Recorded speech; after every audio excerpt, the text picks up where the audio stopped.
ഇത് വെതർ സ്റ്റേഷനിലെ താപനില അടിസ്ഥാനമാക്കി ടെമ്പറേച്ചർ സെൻസറിൻ്റെ സഹായത്തോടെ സ്വയം നിയന്ത്രിത സംവിധാനമുള്ള ഒരു ജലസേചന സംവിധാനം ഒരുക്കുകയാണ്. Electronics plus micro controller based ആണ് ഇതിൻ്റെ പ്രവർത്തനങ്ങൾ. ഇറിഗേഷൻ സിസ്റ്റം എല്ലാവർക്കും ഒരു അനുഗ്രഹമായി തീരുമെന്നാണ് കരുതുന്നത്. കാലാവസ്ഥ വ്യതിയാനവുമായി ബന്ധപ്പെട്ട് ഈ മൈക്രോ കൺട്രോൾ ഇലക്ട്രോണിക് ഡിവൈസ് ഞങ്ങളെ ജലസേചനത്തെ സ്മാർട്ടാക്കാൻ സഹായിക്കുന്നു. കാലാവസ്ഥയുമായി ഇത് ബന്ധപ്പെടുത്തുന്നു. വെതർ സ്റ്റേഷൻ സ്ഥാപിതമായതിനാൽ അതുമായി ബന്ധപ്പെടുത്തി കാലാവസ്ഥയുടെ വ്യതിയാനങ്ങളെ പ്രെഡിക്റ്റ് ചെയ്യാനും അനലൈസ് ചെയ്യാനും സാധിക്കുന്നു. അത് ഈ മൈക്രോ പ്രോസസ്സറുമായി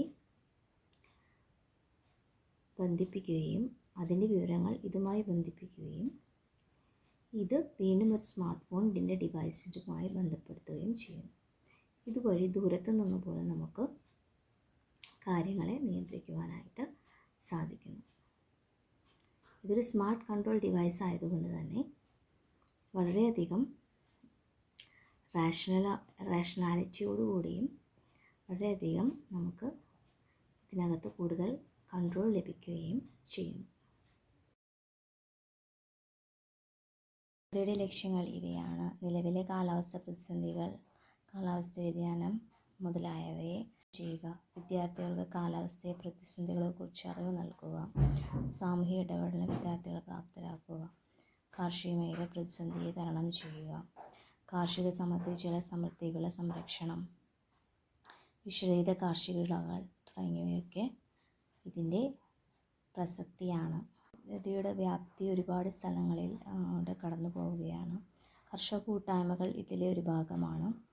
കൃഷിവിള ഉൽപ്പാദനം ഒരു 140 ഏക്കർ ആണെങ്കിൽ 420 ടൺ ഉൽപ്പാദന ലഭ്യത ഇതിവിടെ ലക്ഷ്യമാക്കുന്നുണ്ട്.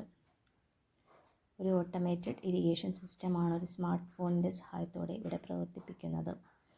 അതുകൊണ്ട് തന്നെ വളരെ സിമ്പിളായ മെത്തേഡിലൂടെ എല്ലാ സ്ഥലത്തേക്കും വളരെ കുറഞ്ഞ ചിലവിൽ അവർക്ക് വിളകൾക്കുള്ള ജലസേചനം എത്തിക്കാനായി സാധിക്കുന്നു. കേവലം 20,000 രൂപ മാത്രമാണ് പദ്ധതി ചിലവ് വരുന്നത്. ഇത് ലാർജ് സ്കെയിലിലും ഡെവലപ്പ് ചെയ്യാനായിട്ട് സാധിക്കും. കൃഷി വകുപ്പുമായി ചേർന്ന് കൂടുതൽ വിപുലമായ രീതിയിൽ ഇത് ഇംപ്ലിമെൻറ്റ് ചെയ്യാനും സാധിക്കുന്നതാണ്.